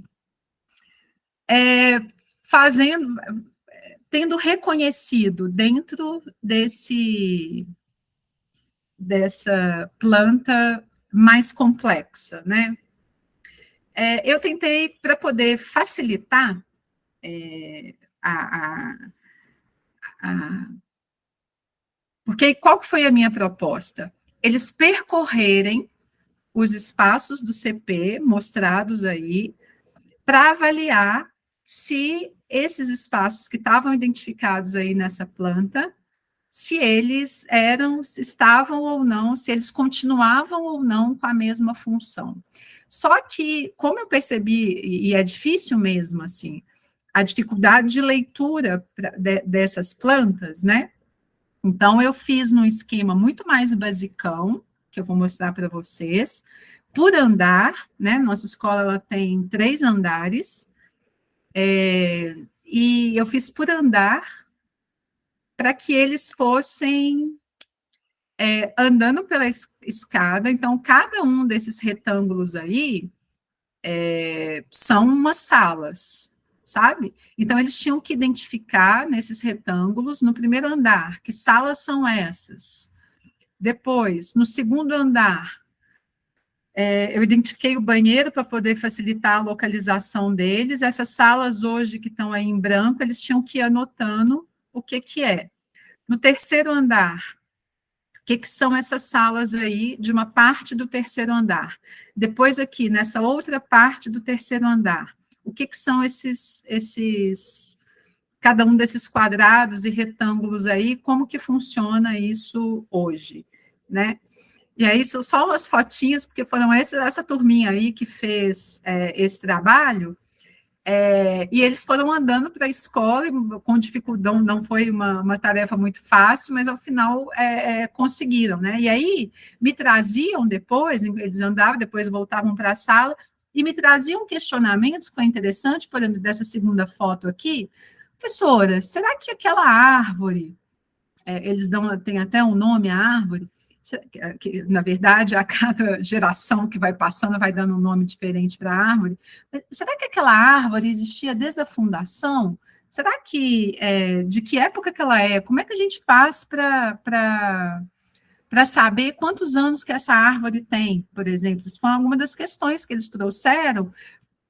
Olha só, eles andam por essa escola todos os dias durante 7 horas, que a gente é uma escola de tempo integral. Então, eles passam 7 horas do dia dentro desse espaço, mas eles nunca olharam para determinados locais dentro dessa escola da maneira como eles olharam quando tiveram que ver ali onde ficava cada coisa dentro da escola, né? E depois voltar com seus papéis preenchidos, essa tarefa foi feita em grupo, e comparar de novo com a planta para ver o que tinha mudado, o que tinha permanecido, né? E elaborar hipóteses sobre por que mudou, por que não mudou, por que tinha isso antes, e muitas das questões que foram trazidas ficaram sem resposta. Muitas das questões que eles mesmos levantaram sobre a história da escola ficaram sem respostas, né? E tudo bem, né? Porque foi feito o entendimento de que, olha, vocês estão fazendo aqui perguntas que são muito importantes, que são muito relevantes. Só nesse recorrido que vocês deram aqui pela escola, durante esse horário de aula, e depois, comparando na aula seguinte, comparando o que eles tinham, os espaços com a própria planta, com aquelas legendas lá, eles questionaram uma infinidade de coisas. Algumas a gente ia discutindo, ia conseguindo responder, outras ficaram apenas em hipóteses, e outras ainda sem respostas, né? Mas aí, como é que acalma? Como é que acalma o coração? Eu não quero saber por que. Olha, é por isso que o arquivo escolar é importante, É por isso que a gente precisa tratar bem os documentos da nossa escola, porque senão a gente não produz conhecimento. Porque senão tudo isso que vocês estão perguntando aí, tudo isso que vocês estão questionando e que faz muito sentido ser questionado, a gente não encontra resposta, porque a gente não tem preservado a história da nossa, a memória, a história da nossa instituição, né? Por isso, talvez, se a gente tivesse aquele arquivo mais organizado, se a gente pudesse saber exatamente localizar os tipos documentais que a gente poderia pesquisar respostas para essas perguntas que vocês estão fazendo. É isso que os pesquisadores, no final das contas, fazem, né? Mas, enfim, muito nessa noção de que eles, ao fazerem as questões, ao problematizarem, já fizeram muito, sabe? Já fizeram o principal, né? Que trazer o problema, trazer as questões para esse meio ambiente histórico deles, que eles vivem, como eu disse para vocês, durante 7 horas por dia, 5 dias na semana, e nem sempre tem o olhar, né? Dificilmente vai ter um olhar, na verdade, mais cuidadoso com essa perspectiva que foi a proposta dessa atividade, né? Aí, eu deixei aqui para o final, porque depois amanhã, vou deixar para amanhã, porque essa atividade, só para contar para vocês aqui, ó, que essa atividade aqui do mapa que eles fizeram e tal, ela foi parte de um projeto maior, sabe, assim, porque eu comentei ontem que as atividades que eu vou mostrar para vocês amanhã, elas foram realizadas nos grupos de trabalho diferenciados, que são horários de aula, que as turmas são divididas, e aí são feitas, rearranjadas, novas turmas, com estudantes do ciclo. Então, nesses grupos de trabalho diferenciado, os estudantes, por exemplo, eu atuo mais no terceiro ciclo, então, que é o Fundamental 2. Então, os estudantes do 7º ano, eles compõem uma turma junto com os do 8º e do 9º, né? Então, e aí em grupos mais ou menos de 15 estudantes. E é nesse formato que eu consegui fazer esse projeto, essas aulas, né, que aí dura um semestre inteiro, e depois, no outro semestre, eles vão fazendo outros GTDs, outros grupos de trabalho diferenciado. Então, essa atividade aqui com a planta, ela foi parte de um projeto desse GTD maior, que eu vou mostrar para vocês o resultado amanhã. Então, quer dizer, não é só, não é que eu já ia dizer assim, que não foi só isso que eles fizeram, não, mas isso já foi uma parte bem legal do projeto, assim, já seria muito bacana, assim, o resultado foi muito bacana, mas eles fizeram isso para depois fazer uma outra parte que eu vou falar amanhã. E aí, voltando aqui, aquela mesma pesquisadora que eu citei no início aqui da aula de hoje, que é a Maria João Mogarro, que fala lá daquela premissa para pesquisa e para as atividades pedagógicas, para que elas sejam feitas de forma sustentável dentro das instituições escolares, né, que elas possam fazer parte mesmo ali da cultura escolar daquela instituição. Ela traz num dos textos dela essa tabela aqui, que a princípio é uma tabela que, conforme a experiência dela em várias instituições escolares, ela foi fazendo as tipologias documentais, ela falou qual é o tipo de documento que vai sendo encontrado, isso aqui na realidade portuguesa, mas que é bastante semelhante aos tipos documentais que a gente encontra nas nossas escolas, né, alguma ou outra, mas e aí ela foi fazendo uma relação desses documentos que são encontrados nas instituições escolares que ela pesquisou, e ela foi trazendo possíveis investigações, né, pensando no pesquisador. Então, pensando o que é possível para o pesquisador, a partir desse tipo de documento aqui que ele encontra, o que ele pode investigar, o que ele pode problematizar, né? A proposta que, ao ler, pensando, claro, como pesquisadora, mas depois pensando como alguém que vê a potencialidade desse arquivo para as atividades pedagógicas também,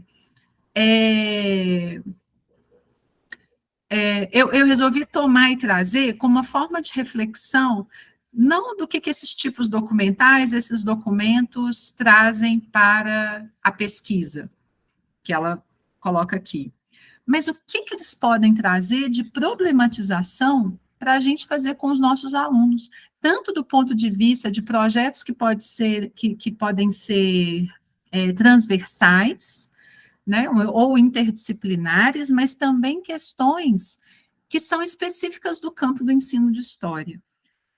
Então, por exemplo, eu vou falar rapidamente, depois talvez amanhã, para dar um tempinho aqui, uns 15 minutinhos aqui, se vocês quiserem fazer perguntas, comentários e tal. Olha só, por exemplo, o que a gente encontra nas atas do conselho escolar, atas diversas de reuniões, reuniões pedagógicas, conselhos de classe, né, que nós poderíamos ter, não sei como é que funciona na maioria,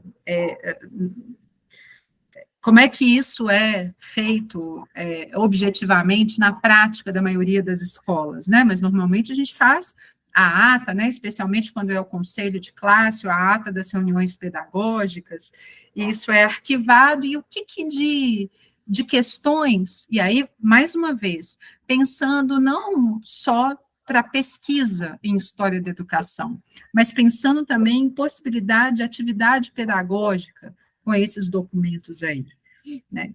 Tensões entre professores, debates, conflitos, estratégias de coordenação, reflexão interna sobre a instituição, as tomadas de posições individuais, né, as opções pedagógicas e curriculares que foram feitas. Olha que interessante isso aqui. As formas de abordagem dos problemas disciplinares dos alunos, né? Se a gente for pensar do ponto de vista de um tema transversal como ética, por exemplo, né? Como é que hoje a gente pensa essa questão, como é que esses problemas disciplinares têm sido tratados, como é que a gente enriquece essa discussão por meio de informações sobre como eles poderiam, como é que eles eram tratados antigamente, né? Como é que eram dadas essas circulares, né? As orientações internas da vida da escola, né? Como é que as pessoas ficavam sabendo das informações da escola, comparando sobre como é que é hoje, que tipo de discussão que isso pode trazer, né? Será que antigamente eles tinham mais atividades extracurriculares? Ou será que, por exemplo, faziam mais atividades de campo do que hoje? Ou fazem menos, ou hoje faz mais? Depois, enfim, livros de cadastros de professores, os processos de professores, né? Como é que é essa evolução do corpo docente? A origem do corpo docente, a formação acadêmica, o gênero, né? Não está falando aqui, mas eu incluiria as questões de gênero, né? No caso desses profissionais. E isso aqui são temas, e isso são coisas que poderiam ser pensadas conjuntamente com outras áreas, né? Assim, esses temas pensados conjuntamente em outras áreas, de forma até a fazer o levantamento. Nesse ano aqui, de acordo com o documento que se tem, nesse ano aqui, quantas professoras mulheres trabalhavam na escola? Quantos professores, homens? e trabalhar isso de forma, tratar esses dados com o professor de matemática, enfim. Aí, da mesma forma que se pode fazer essa caracterização do corpo docente, se pode fazer também com o perfil dos estudantes, né? Como é que é o perfil dos estudantes que frequentaram essa escola, né, antes? Como é que é hoje? Tem estudo sobre isso hoje? Dá para comparar sobre como é que era antes, né? As questões da localização do bairro, as questões socioeconômicas, enfim. Depois ela vai falando, uma série poderia, enfim, a gente poderia, mas eu vou indicar para vocês, poderia ficar lendo aqui, mas vou indicar para vocês, porque é o texto dela, chama Arquivos e Educação, a Construção da Memória Educativa, Maria João Mogarro, da revista Sísifo, revista de Ciências da Educação, é um texto de 2006, né?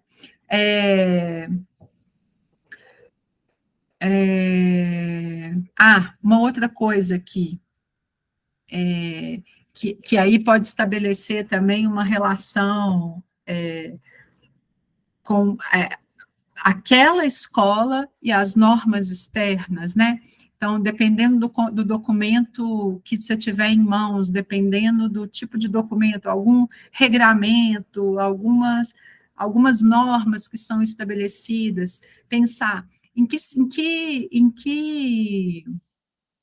até que ponto essas normas estão em relação com as expectativas externas em relação a essa escola, né? Isso quando a gente vai pensar, por exemplo, um tema como da ditadura militar, por exemplo, né? E aí eu já estou pensando aqui de como é que a gente aproveitaria questões do arquivo escolar para os conteúdos que a gente trabalha na nossa própria disciplina, né? Esse também é um exemplo que eu vou dar, trabalhar amanhã, que tem a ver justamente, foi à toa que eu falei isso, que tem a ver justamente com a questão da ditadura militar, né? Se a gente pega lá alguns regramentos, o que era exigido dos estudantes em termos de disciplina e em termos de vestimenta, que relação que isso tem com o contexto mais amplo que estava sendo vivenciado no Brasil, né? Ou de que forma, então, de que forma que esse momento histórico da ditadura civil-militar, de que forma que ele influenciou, ele alterou a dinâmica escolar, né? Seja por meio do currículo, seja por meio dessas normas disciplinares, se é que teve algum impacto, dependendo do documento que você consegue pensar lá, dependendo do quão caótico é o seu acervo, assim, é possível selecionar algumas coisas nesse sentido. Na década de 70, eu estou falando isso no caso do CP, mas a gente pode pensar as fotografias que a gente tem. Então, pensar a roupa dos estudantes foi uma coisa que a gente fez também, né? Nessa época, culturalmente, o cabelo, enfim, a calça boca de sino presente lá entre os estudantes, tinha uniforme, não tinha uniforme, enfim. Algumas dessas questões que podem, dependendo, por isso que não dá para ser, né, não é uma receita de bolo, mas dependendo do que a gente encontra, dá para associar com as problematizações que a gente faz dos próprios conteúdos que a gente trabalha em sala de aula, né, especialmente da história mais recente, né. Então, eu vou deixar aqui a referência, aqui tem uma série de possibilidades que depois vale a pena olhar, e é a mesma estratégia, né, das outras referências que eu trouxe, assim. Não são receitas de bolo, não são metodologias fechadas, são coisas para a gente se inspirar, coisas para a gente ter ideias. Como eu estou falando aqui, essa tabela que a Maria João Mogarro fez, ela está tratando aqui de possibilidades de investigação para o pesquisador, né, para o acadêmico.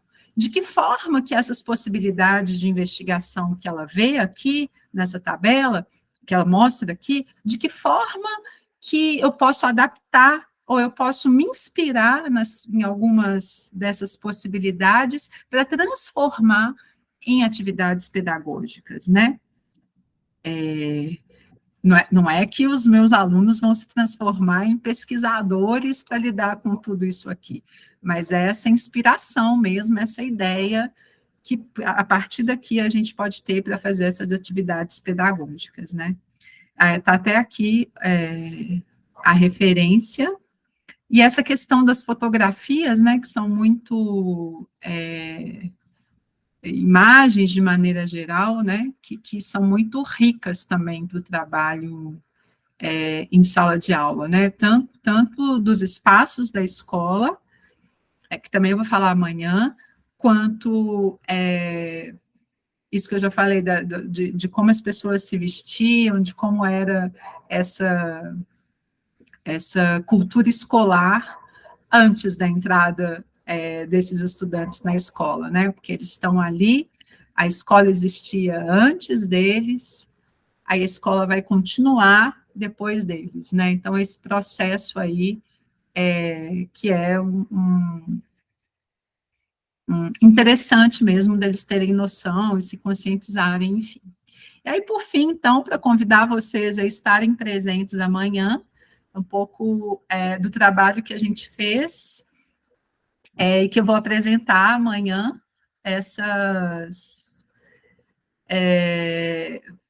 esse projeto com uma parte do acervo dos documentos do CP, que as meninas estão aí trabalhando, e percebam aí que elas estão fazendo análises de fotografia, em bloquinhos que elas mesmas fizeram para poder anotar as informações, questionar os próprios documentos, mas isso eu vou deixar para contar para vocês amanhã. Coloquei essa foto aí só para dar um spoiler, tá bom? Queria ouvir vocês, se tem alguma pergunta, algum comentário, oportunidade para falar de alguma coisa que talvez a gente possa tratar amanhã, que eu não tratei. Temos 10 minutinhos aí ainda. Diga, Ana Vitória. Oi, Alessandra, boa noite. Boa noite. Na verdade, é mais um comentário que uma pergunta mesmo. Porque em alguns momentos da sua fala, né, você, quando expressa que os alunos começam a ter essa percepção do ambiente escolar enquanto histórico, para eles é uma coisa muito nova e para a gente, às vezes, pode ser uma coisa um pouco banal quando a gente está nessa formação de educador, porque a gente já enxerga isso em um processo histórico, mas numa percepção individual, para mim, às vezes também é muito novo ver esses espaços escolares enquanto espaços de educação patrimonial, né? Talvez porque inserida num contexto onde eu estou, né? Eu estudo na UFOP, faço história na UFOP, então eu estou inserida em Mariana. E às vezes a ideia de patrimônio aqui, por essa região entre Mariana e Ouro Preto, é uma coisa mais visual e artística, né? Como a conservação mesmo dos próprios prédios e tudo mais, e muito menos inserida nesse ambiente escolar. Então, por vezes, quando a gente pensa em educação patrimonial, nessa ideia reducionista, talvez a gente pense somente nesses arquivos onde ficam as documentações próprias, né? Então, esses prédios de arquivos com documentações próprias, não dentro desses espaços escolares e tudo mais. E é algo que me faz refletir, porque eu trabalho com educação patrimonial em alguma medida, porque eu sou estagiária do arquivo da Casa Setecentista de Mariana, assim como eu também já trabalhei no arquivo municipal da Câmara. E é interessante pensar que aí, quando eu venho essa palavra para mim, de educação patrimonial, é sempre levar os alunos a esses arquivos, que ficam outras documentações, que não são documentações próprias da escola, né? Então, me remete muito essa ideia de educação patrimonial, que é levar esses alunos a conhecer esses espaços, e não os espaços que eles mesmos estão inseridos, né? Como você disse aí, muitas horas do dia, por muitos anos, por longos anos, às vezes uma tradição familiar que vem de uma mesma escola. Então, às vezes eu sinto que essa documentação própria da escola, ela carece um pouco desse olhar histórico de formação cultural mesmo, e que é muito importante, né? Porque aí, de fato, a gente insere os alunos enquanto sujeitos históricos, e, enfim, constroem e fazem parte dessa história também e tudo mais. E eu achei muito interessante, e aí eu queria fazer essa pontuação de que, por vezes, não é algo novo só para os alunos, que a gente, enquanto educador, a gente não tem uma trajetória que vem enxergar a escola quando aluno, né? Quando a gente é aluno. Se não há essa formação para a gente, às vezes também, quando a gente está na graduação, às vezes a gente vai pensar em outras elaborações de arquivos, que não dentro da escola, mas enquanto coisas avulsas ao ambiente escolar, né? Então, até mesmo dentro da universidade, às vezes a gente não vai pensar um arquivo dentro da universidade em si, não uma documentação presente naquela, mas e sim em arquivos, né, distintos, com funções distintas e com anexos. Então, eu acho que abre a minha possibilidade sobre esses outros lugares da cultura escolar, assim, e de uma forma mais eficiente do aluno se enxergar enquanto sujeito histórico. Então, achei muito interessante, assim, sua fala e essas ações patrimoniais que você faz, o projeto em si, né, faz em relação a inserir os alunos, a mudar um olhar de algo que faz parte do cotidiano deles, né? Achei muito interessante, eu queria pontuar isso. Valeu, Ana. Acho que você tem toda a razão, assim, às vezes não é banal mesmo, não. Mas olha só como é que isso se relaciona com a própria ideia mesmo que a gente precisa trabalhar mais, que é a da cultura escolar como sendo algo específico, sabe? Assim, valorizar mais isso. Porque até o exercício de valorizar esse patrimônio que você trabalha, que é esse patrimônio mais reconhecido, que muitas vezes é tombado, só é possível ter esse olhar mais sensível para esse patrimônio aí, porque eu também consigo reconhecer na minha localidade, no meu local, no espaço onde eu estou, ele também como um patrimônio, como algo que é da minha localidade, né? Assim, às vezes fica difícil até para o próprio estudante entrar dentro de um museu ou de um arquivo maior e perceber por si só não, é bacana, precisa preservar mesmo, isso é importante mesmo e tal. Mas se ele vem de um movimento em que ele consegue fazer esse reconhecimento dentro da localidade dele, do espaço que ele está, já é um passo adiante, eu acho, né? Assim, porque ele consegue reconhecer a importância disso ali, no início, que é o da escola, especial, né? Desse que é um patrimônio, pode não ser um patrimônio tombado, mas que é o patrimônio ali com que ele convive, né? E da comunidade com a qual ele convive, né? A Isabela.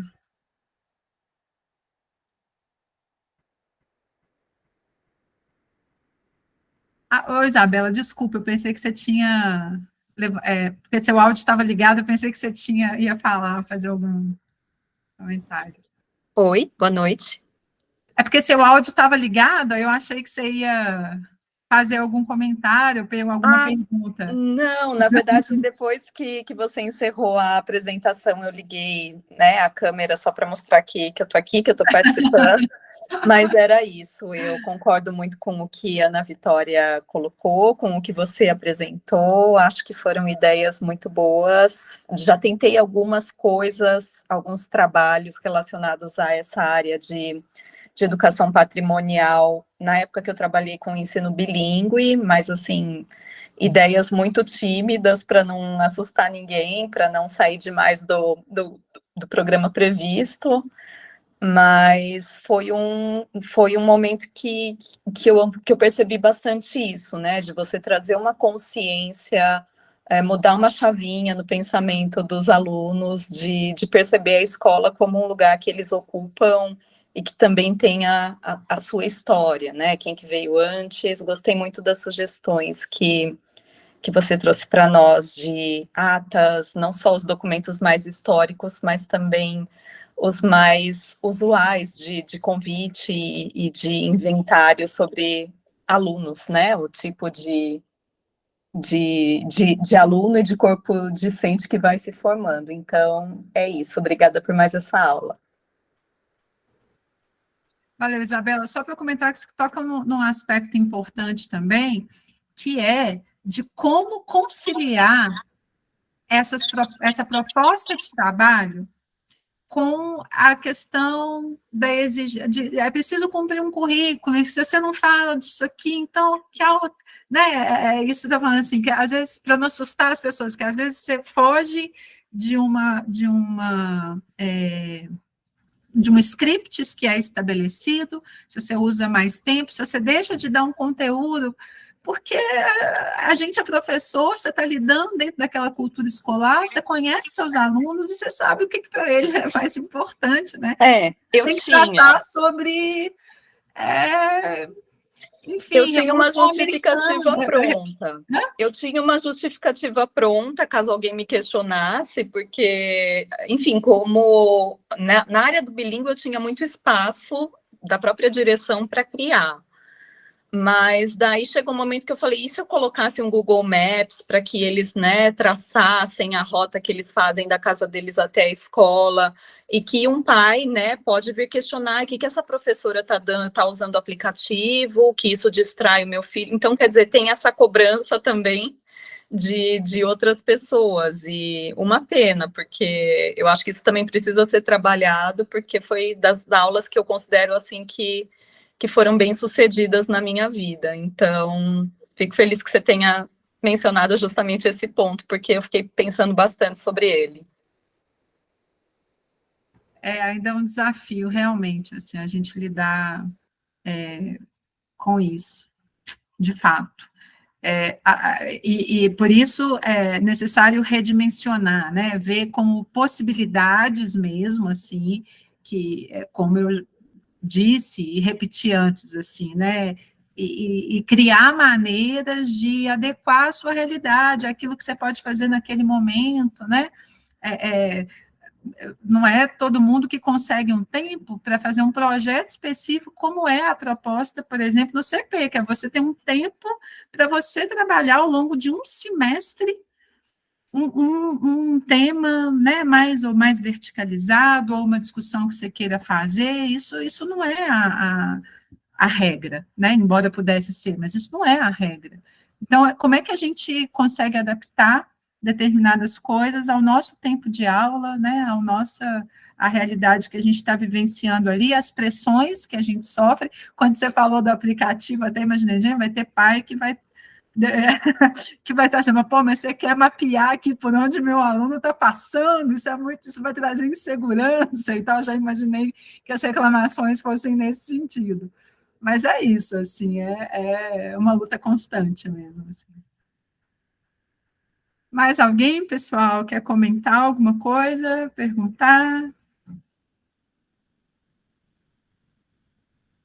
O Léo tá aí, Léo sabe, Léo esteve lá no CP, né, Léo? Bom te ver aqui, viu? Muito bom te ver aqui, vi que você deixou um comentário no chat.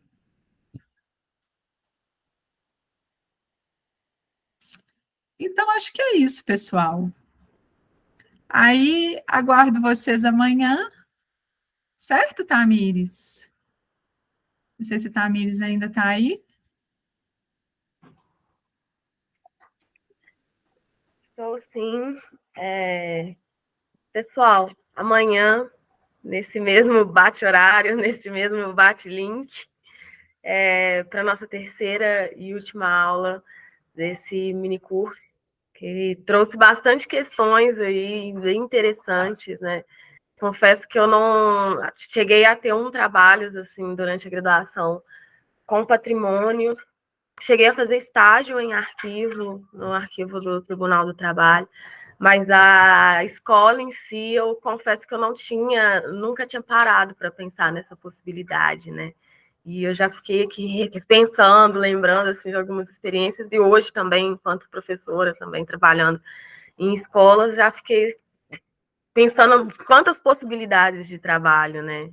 Muito interessante a perspectiva que vocês trouxeram aqui hoje, os colegas aqui também compartilharam também algumas experiências, né? Aqui no comentário. Então, eu fiquei bem algumas passaram aqui para mim, que eu acabei... é que a Ana Vitória comentou dessa questão que já trabalhou com alguns, né?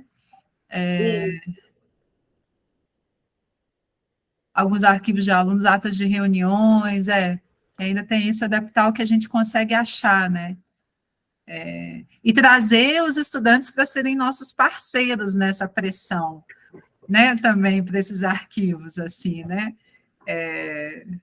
Isso é importante também, né? Que eles tenham a consciência disso e que consigam também, de alguma forma, ajudar a pressionar até a crítica em relação a como esse acervo está sendo guardado dentro da sua escola, né?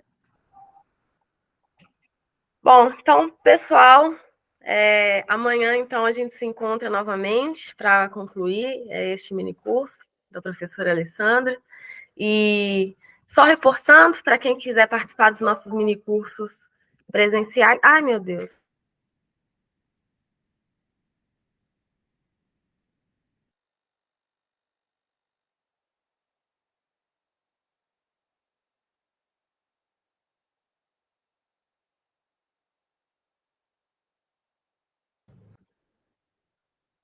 Que foi, Tamires?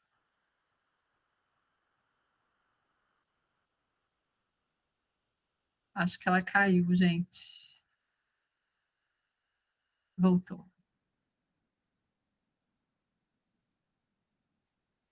Tá sem áudio, Tamires? Tá sem áudio. Gente, vou pedir desculpa, esqueci de botar o computador na tomada, e aí ele descarregou. Mas então, só para dando um recadinho aqui, um lembretinho, para quem tiver interesse, nossos minicursos presenciais estão com inscrições abertas, vocês também podem se inscrever para participar como ouvinte, e encontramos vocês então amanhã. Uma boa noite. Boa noite, viu? Até amanhã. Boa noite.